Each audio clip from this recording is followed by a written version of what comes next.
Hello and welcome to you. Thank you so much for being on the webinar today. We're excited here at Actual Tech Media. We are kicking off the first in a four-part series. This is called the Security Masterclass series in partnership with Rubrik. And this is episode 1 of the four-part series. Today's title, How to Establish Real Data Protection. And the idea with these events is to be succinct, be relatively short. This isn't going to be a super long event, but it's going to be filled and packed with a ton of really valuable information on today's topic from our expert presenter. So I hope this is going to be a little different than your typical webinar, hopefully a lot more fun and a lot more informative. So thank you for joining the Masterclass series today. Before we get started, just a few things that you should know about the event today. My name is David Davis, and I'll be serving as your moderator.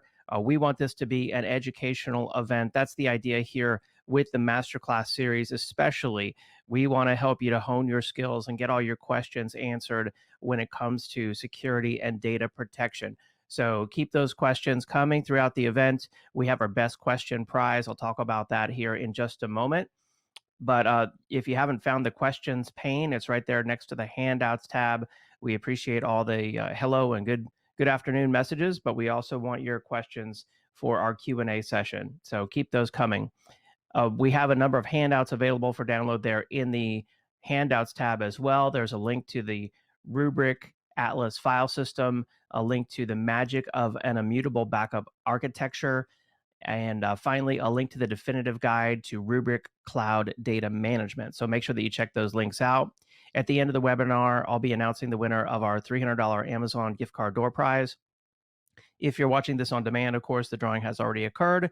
The prize terms are there in the handouts tab. And then I mentioned we have our best question prize as well for another Amazon $50 gift card for the best question. We'll be selecting the prize winner for that after the event, and winners must also meet the Actual Tech Media prize policy. And we started that this year just to help encourage questions. I know a lot of folks think, maybe I shouldn't ask that. Maybe that's a dumb question.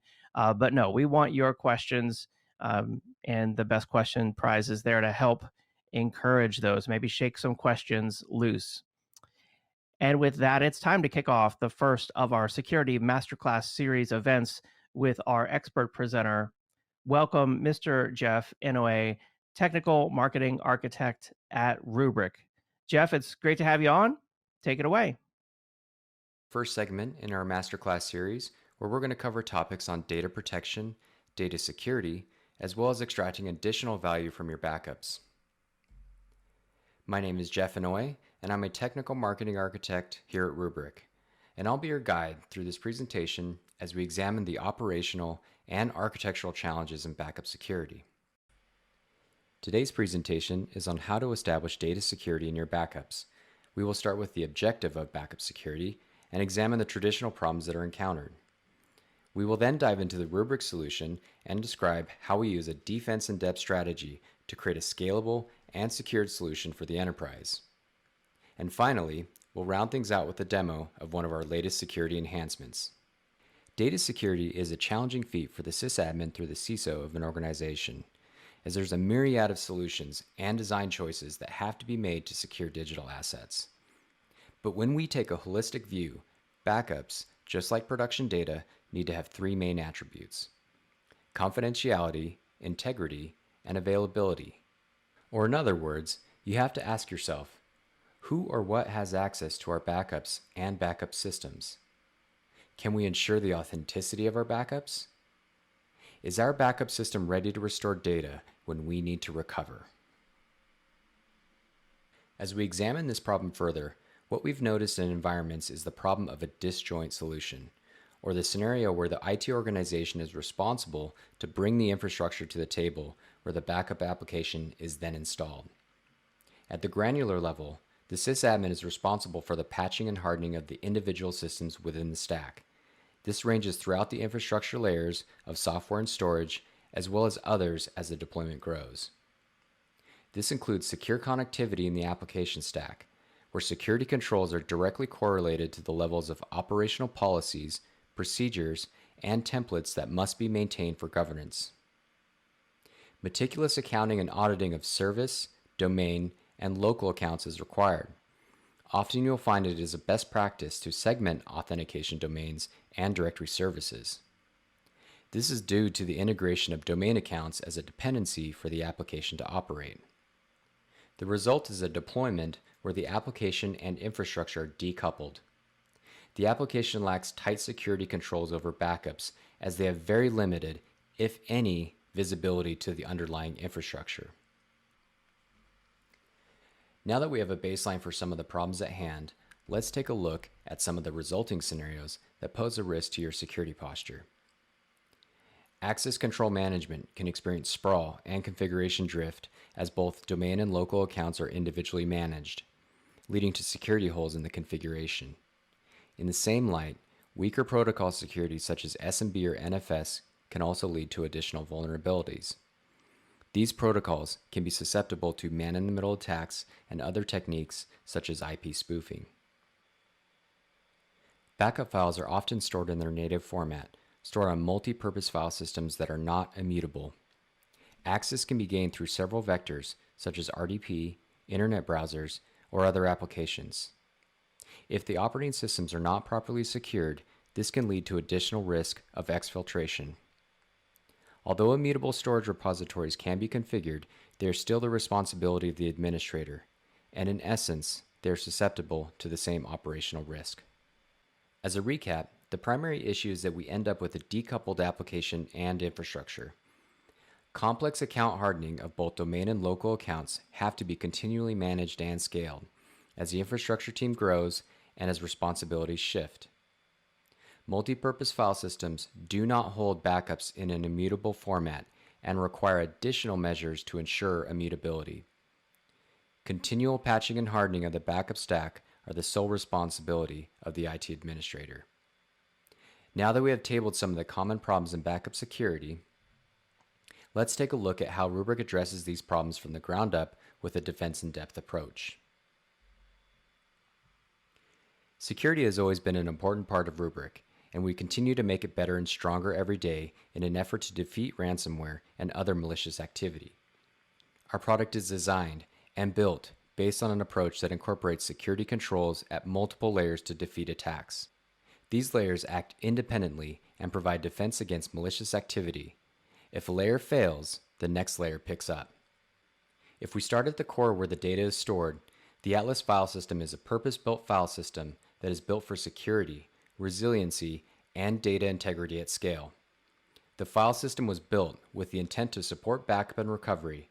Therefore, it was built to resolve common problems of backup security as well as expedited recovery. Let's take a walkthrough of a backup operation and a recovery operation in action to see how the Atlas file system maintains integrity and the availability of backups.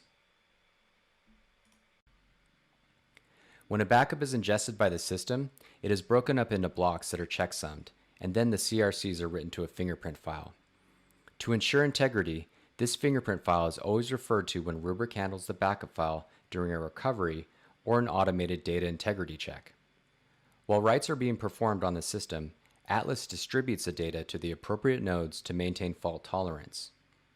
The file system is also topology aware, so even in our largest production clusters, we can guarantee data resiliency and data availability. When you need to restore data, the certified Rubrik services retrieve patch files from Atlas. Each patch file and related patch blocks are validated against the fingerprint file. This ensures that all data recovered for you is the same data that you originally backed up.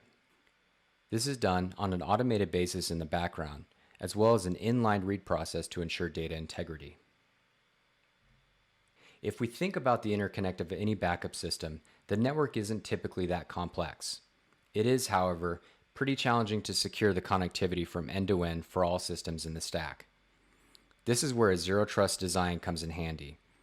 With the application and infrastructure tightly coupled, Rubrik can effectively maintain explicit trust to enforce node validation, mutual authentication, and ciphers to support secure communications. This model also scales linearly as new nodes are added to the cluster. Taking a step back, the insight into who or what has access to your backups is essential. In Rubrik, we can assign granular permissions to specific objects across cloud, data center, and SaaS, and have it propagate throughout the environment to secure your backup data. Customers often map our solution into existing organizational roles and functions, as well as existing SSO infrastructure that they already have. This provides a seamless integration into their current security strategy.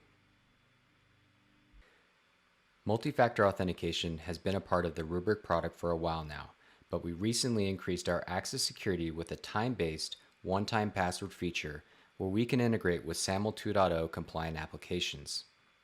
This provides an additional layer to our defense in depth approach. As a workflow, a user provides their credentials and is then prompted for their one-time password on their secondary device.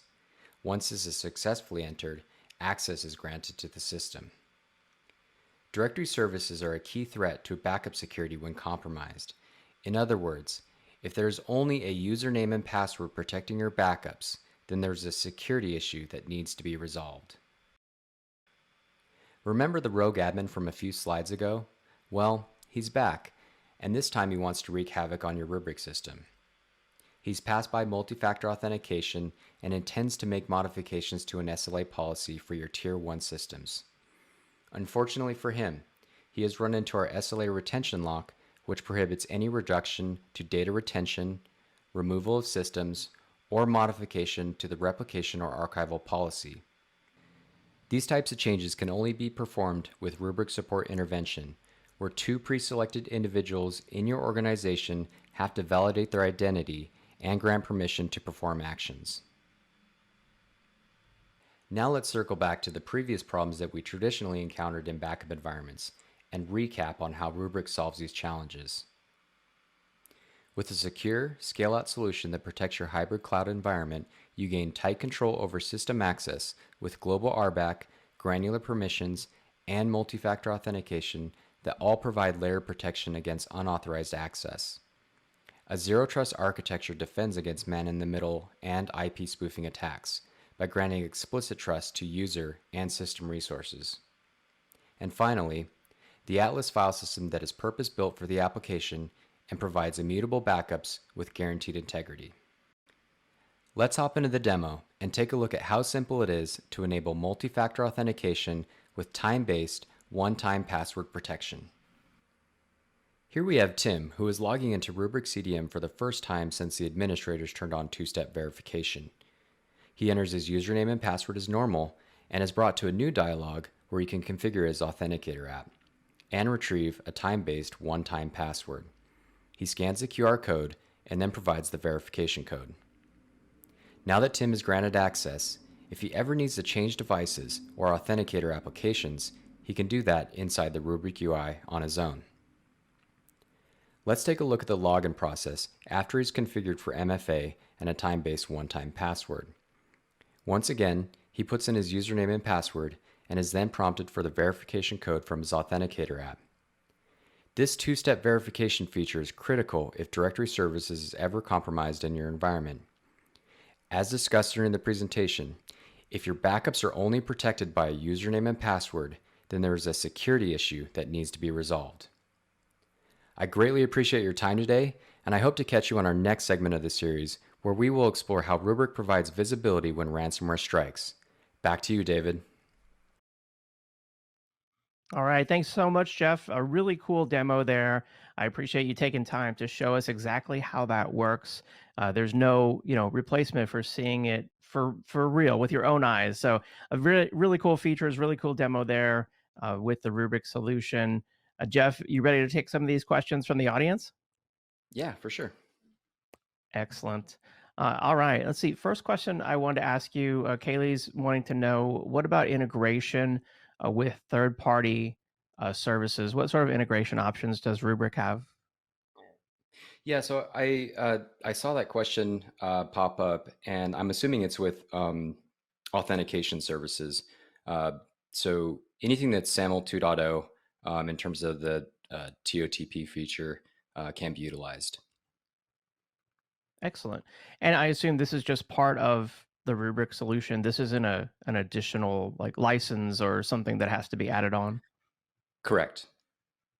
Nice. Okay. And then next question here. I don't, this is kind of a broad question, but when we talk about ransomware and these malicious attackers, they're asking what's motivating these people to attack businesses and try to infect them with ransomware. Yeah, I mean, it's pretty commonly known that it used to be notoriety, it seemed like, but now it's obviously shifted. And the data has told us that it's monetary based. So if you take, for example, something like data from the FBI through their IC3 program, over the past 7 years, it's increased, 3,000% in terms of monetary loss, from companies and personal individuals. Yeah, absolutely. Scary times. Ransomware as a service. It seems like anyone can attack us with ransomware and get the monetary gain from it. There's another question here about. Let's see. You discussed metadata in one of your slides. Can you explain what kind of metadata is there that's used with the Rubrik solution? Yeah, so mostly it's the backup type, as well as information about the backup itself. And these are used, for products like Radar, which we'll discuss in later webinars. But it gives us a nice set of data that we can analyze and understand, entropy and changes that happen within the data itself. We go further than that with products like Polaris Sonar, where we actually inspect the actual data itself. So if you're thinking about um, files or documents, we can understand the internal content of those pieces of data. Got it. So data about the data. That's cool. And there's a lot of Precisely. benefits. Yeah. Yeah, a lot of benefits to storing that data, like you said. Um, Here's another question. Does protection cover any cloud workloads that may not be a part of the Rubrik backup service, say in Azure? So what clouds, I think, is the question. What clouds can Rubrik protect? Yeah, so we have cloud native protection for AWS, Azure, as well as GCP. And GCP is one of the newer ones. Hopefully, I didn't misspeak on in terms of release. But yeah, so we will essentially use Polaris as a control plane in order to, broker the API requests and calls in order to take snapshots of instances. And then what we do is we manage the data flow. And that's the sole purpose of Polaris is one for the visibility, and then two to be able to manage the data flow within customer environments for backups specifically. Got it. Okay. Let's see. Laura's asking, I mean, we talked about protecting data in the cloud. What about protecting data warehouses on premises? It depends on the platform. Um, let's see here. Existing data warehouses we've built internally. Oh, in terms of protection, yeah. So we do have a couple of options, which I kind of consider them, are flexible options within the backup and recovery space, in that we can use the same snapshot technology to basically create an open space that someone could back up to. So in the Got case of really mhm. any application that can be, they can quiesce the data set itself. We can certainly ingest that and then protect that snapshot with our framework. Okay. Interesting.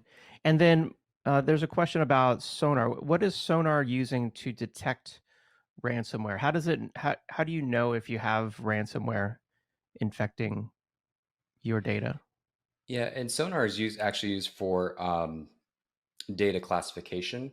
Mhm. Radar is the product that is more focused on anomaly detection of the data itself. Um, so really what you're going to see, in any case of ransomware, is you're going to see a large spike in entropy, and then also file name changes, those sorts of things that happen. The the layered approach here that we've taken is that Radar does the anomaly detection, and then Sonar can come in later to understand, where data has potentially gone. The other nice attribute to Sonar is that we can also track individual user exposure to data. So if we kind of all have, if we analyze our own user habits, we touch certain pieces of data on a continual basis. If there's any drift to that, those are key features that Sonar picks up, or key attributes that Sonar is able to pick up and say like, hey, maybe this should be looked into. So if a particular user all of a sudden kind of operates outside of their bounds anomalously, then we would know about that. Interesting. Yeah, I can see that where the system knows who's typically doing what in general, who's touching what data, and then one day, one person who normally just looks at spreadsheets is suddenly accessing every single file in the whole file structure. That would be very strange. So very suspicious. Um, See, another question. What do you feel makes Rubrik really stand out? This question's from Brenda. What's the one key feature she said, or it might be hard to just specify one, but what do you say really stands out with Rubrik? Yeah, I mean, it's really how we put everything together, and we've talked about a lot of the security features and the automation aspects in other presentations, but really what it comes down to is what's the objective for the customer, and what's the customer experience that they're having, right? Because we want to make sure that our customers and partners are successful, as well as recommending the right solution for the customer's needs. So it's really about experience, ease of use, and having all these pieces, like these operational duties, automated within the system. Absolutely, yeah. Just making the life of the backup administrator easier and more efficient. That sounds truly wonderful. I know we're starting to run out of time. We kind of wanted to keep this short. Are there any other questions that you wanted to cover here in the queue before we wrap up? Let me just take a quick look here. I know that there was a couple of good ones here, and they kind of poured in all at once. Oh, how is metadata protected against corruption? So that is distributed within our cluster. So it's all also a part of the Atlas file system. So that's how that's protected. Um, in terms of like, if a cluster is destroyed, because metadata would be handled there, the metadata is also attached to the backup, so they basically coexist. So if we have a data set that's actually replicated to another Rubrik device or archived to the cloud, we can actually re-ingest that and then maintain the integrity of that index. Got it. Okay. Here's a good one that just came in. How do you? Is it possible to get real time backup? And what's the typical, kind of restoration period if there is a some sort of attack? A two-part question there. Yeah, so the we have another monitoring dashboard within our UI, and it's presented in a nice, clean way. And we divide our system by objects. So it could be a virtual machine or a NAS file set or a database. Those are all treated as individual objects and tasks within the system. So what that does is it allows us to present that data within a user interface that you can actually see, the runtime events that are happening for backups. So what we always, because I was in operations, what we always experienced was, what backups are happening, what is going on within this backup environment, because it does play a contributing part to your infrastructure. That's where things like Polaris GPS, as well as our on cluster UI provide, is that visibility of what's going on, um, in terms of backups. On the recovery side, everything within Atlas or the file system is snapshot aware, so we can essentially refer to um, pointers, and the data doesn't necessarily have to move in order for us to restore it. Got it. Okay. And then what about if there is a kind of a large scale ransomware infection? What kind of recovery time could someone expect? I mean, I'm sure that's going to vary based on the data set, but how would you know? Sure. Yeah, I think the key idea here to keep in mind from an architectural standpoint is that this is a fully distributed clustered system. So each one of these nodes within a cluster can operate, either as a backup or recovery operation stream, if you will. Right. So if we think about a large recovery that we have to export from a backup environment into, another production environment, for example, we can leverage all of those nodes in order to provide that export service. So that does contrast to what you normally think of in terms of recovery, where you have a lot of it depends on how many workers you have within that environment, right, to be able to recover. Makes sense. Yeah, that I can see where that could provide a amazingly fast recovery with that sort of architecture. So, very cool. Well, I know we were trying to kind of keep this short. We've got a lot of great questions. Um, I know many of these questions will be answered in upcoming episodes as well in this four-part series. In fact, the next episode you see there on the screen, episode 2, How to Detect and Analyze Cyber Threats, is coming up 1 week from tomorrow. So I hope that everyone will join us on that episode, the next episode in the series. In fact, after this event ends, you'll be automatically redirected to the landing page for that event. So we hope that you'll register there and join us on the second part in the master class series. Jeff, it's been really great having you on the event today. Thank you so much. Yeah. Thank you. Thanks, everyone. Thank you, everyone, for joining us. Before we go, I'll announce the winner of our Amazon $300 gift card. This is going to Tony Pinion from Texas. Congratulations, Tony Pinion from Texas. And we'll reach out to our best question prize winner as well. Thank you, everyone, for all the excellent questions. We'll see you next time on the Security Masterclass, How to Detect and Analyze Cyber Threats. Have a great day and take care. Bye bye.